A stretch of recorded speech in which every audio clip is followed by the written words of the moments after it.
Nancy is a conductor's daughter.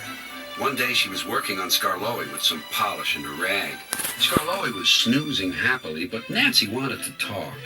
"Wake up, lazy bones. Your brass is filthy. Aren't you ashamed?" "No," yawned Skarloey. "You're just an old fusspot." But Skarloey closed his eyes. He was thinking about his friend Rheneas and all the good times they had shared before Rheneas went away to be mended.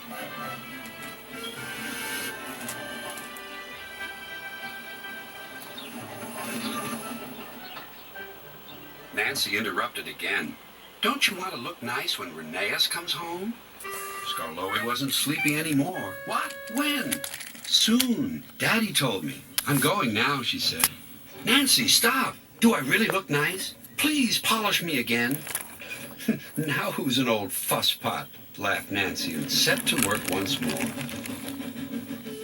Duncan was jealous. "Aren't you going to polish me too?"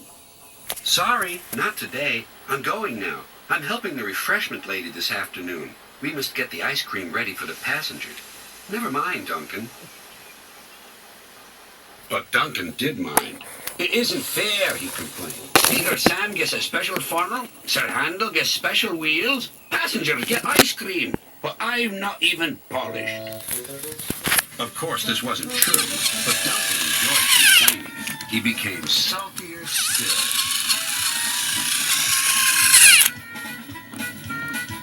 That afternoon, there was bad news from up the line. "One of Skarloey's coaches has come off the rails," called Duncan's driver. "We'll have to take workmen there right away." "All this extra work," grumbled Duncan. "It wears an engine out." "Rubbish. Come on."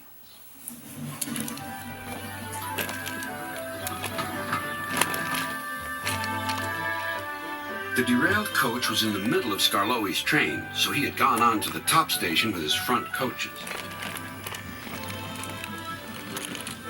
Duncan shunted the works train into the sidings and left the workmen to sort out the mess. Then he brought the passengers in the rear coaches home. He sulked all the way. "I get no rest, I get no rest," he muttered.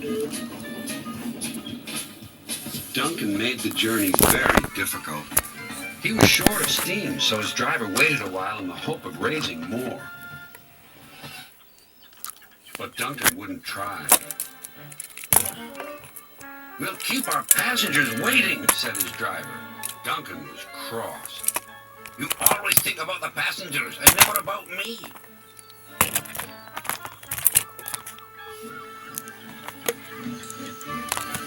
It wasn't long before Duncan built up enough steam to set off again.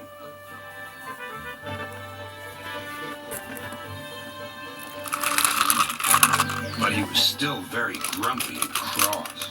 "I'm overworked and I won't stand it."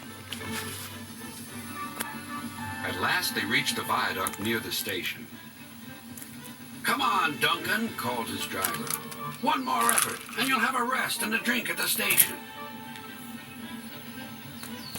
Then Duncan was very rude.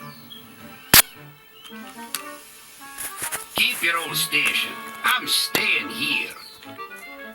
And he did, too. Skarloey had to haul Duncan and his train all the way to the platform.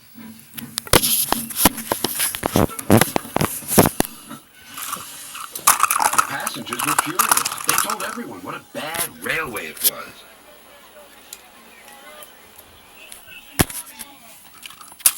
That night, Sir Topham Hatt spoke to Duncan.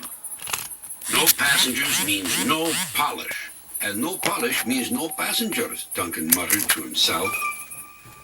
He still has a lot to learn, doesn't he?